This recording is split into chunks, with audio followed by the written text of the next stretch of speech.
Hi BookTube, it's Gina. Happy Friday. I wanted to talk to you today about my September reading. I had such a fun reading month in September. I read a total of 9 books, 6 of which I would classify as 5-star. 6 of which I absolutely loved. If you don't do a star rating, let's just say I absolutely loved them.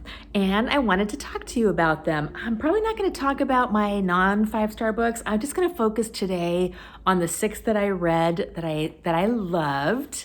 So let's get started. The first one is Romeo and Juliet. Of course, I read this for Shakespeare, which was incredible. I had so much fun watching everyone's Shakespeare videos and hearing everyone's thoughts about this book and the other 2. I didn't read the other 2 books, but I did watch the videos because I will read them at some point. But I did love this book. This was a particularly fun reading experience because I just saw this performed last month in Shakespeare in the Park. So we have a wonderful arts council in my little town that puts on Shakespeare in the Park for free every summer. And it's amazing. It's so much fun. You take a picnic and have some relaxing time out in the park.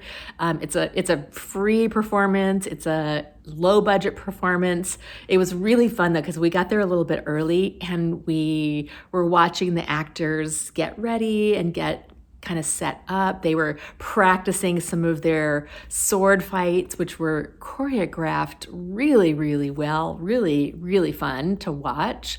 And then they got into their costumes, and it's a pretty low budget performance because it's free. It's in the parks. There's not a lot of props or fancy costumes, but it was absolutely wonderful to watch that and then just read this. The other thing about this that I loved was I read this just straight through without focusing on all of the notes and without worrying about understanding every single line. I think this book actually lends itself pretty well to that. It seems fairly easy to get along with, and I had just seen it, so I knew very well what the plot and stuff was. But it was really fun because the last time I read a Shakespeare, it was Othello, which I had to really get some help on that one. So it was really fun to just read this one straight through, just to let it wash over me, let the language wash over me without getting distracted trying to pause and look at the notes, which meant that I missed some things. I'm sure I didn't catch everything or every reference or everything. I didn't understand every single line, but I loved reading it that way. It was a ton of fun. So this was a big thumbs up for me.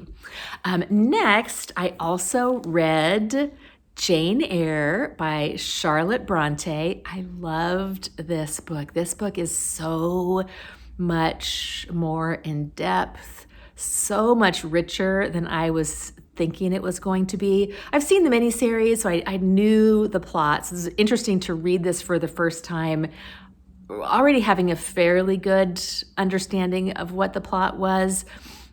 But it was really, really fun to read because there's so many layers to this, so much that you can peel away at and get into women's roles, class, society. It was just an absolutely wonderful read. So I loved this. Another one that'll be really fun to read. I bought this beautiful Penguin edition maybe last year during a Barnes & Noble shopping trip, but I actually read this on my Kindle because I had it on my Kindle, and that's just such a nice reading experience. So I bought this one for my collection, but I did read this one on my Kindle.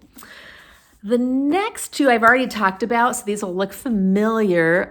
This is The Littlest Library by Poppy Alexander. I loved this story, a very typical romance set in the English countryside. I would say really nice, cozy details. A character loses her grandmother, who she's been living with, and she finds this ramshackle cottage in the country, and of course she buys it. She has a little tiff with the very handsome neighbor who she ends up buying it from, and we all know how it's going to end. And it was just wonderful, very sweet, very easy reading, no surprises, but a lot of fun. I really enjoyed that one. And then lastly, I read Madam, Will You Talk by Mary Stewart. Now, I already told you that I loved this book, and I did. The relationship between the two main female characters in this book is so charming. They banter back and forth. They're so funny. They're really cute together. The secondary main character, Louise, I really identified with her.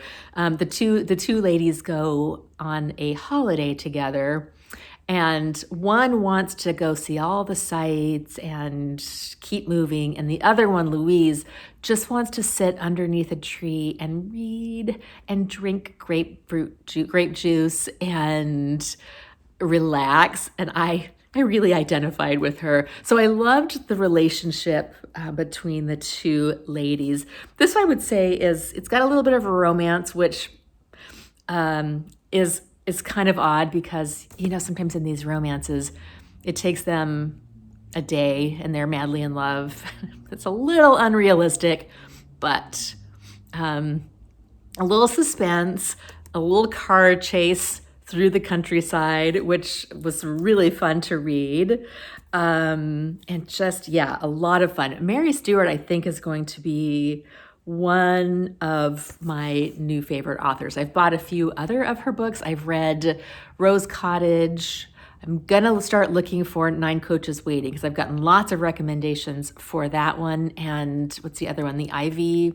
Is it Ivy Cottage, Ivy Tree? I don't remember, but I own that one, I think. So I might pick that one up next. But look at that cover. Isn't that gorgeous?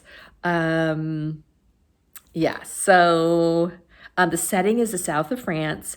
2 young English women arrive on vacation expecting a conventional holiday. They are Charity Selborne, an extravagantly lovely war widow, and her amusing, irreverent artist friend, Louise. The enchanting vista of Provence delights them, and Charity is pleased to make her first conquest, a young man of 13 who is having trouble with his dog. That's not the romantic interest, of course. But yeah, it's just a really fun book. So highly recommend that one. I started last night, just a little short update on my current reading. I read a middle grade fantasy novel called The Wizard's Guide to Baking. I don't remember. I'll put the name in the notes. I read that on my Kindle. I had it from the library. Super cute. I didn't love it, but I liked it. I enjoyed it. It was a fun read. And then I started last night The Return of the Native by Thomas Hardy. So I think I'm gonna do that one for Victober. I think I'm also going to try for Wuthering Heights. It might be a dark reading month if I do The Return of the Native and Wuthering Heights. Oh, I forgot one. My goodness gracious. I have 2 books on here that I forgot to tell you about that I read on my Kindle. I reminded myself, oh my gosh, what a ding-a-ling. I reminded myself because I was going to say I was going to read another Anthony Trollope this month, The Claverings. In September, I read The Belmont Estate, which I also loved.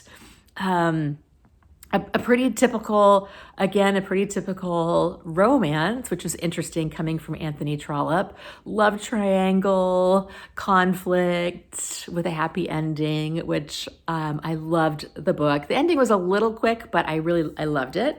And then I read Wild Strawberries by Angela Thirkell, which I also loved. It was another, I think I had a little romance theme going on last month. I just realized these are all really romances that I read.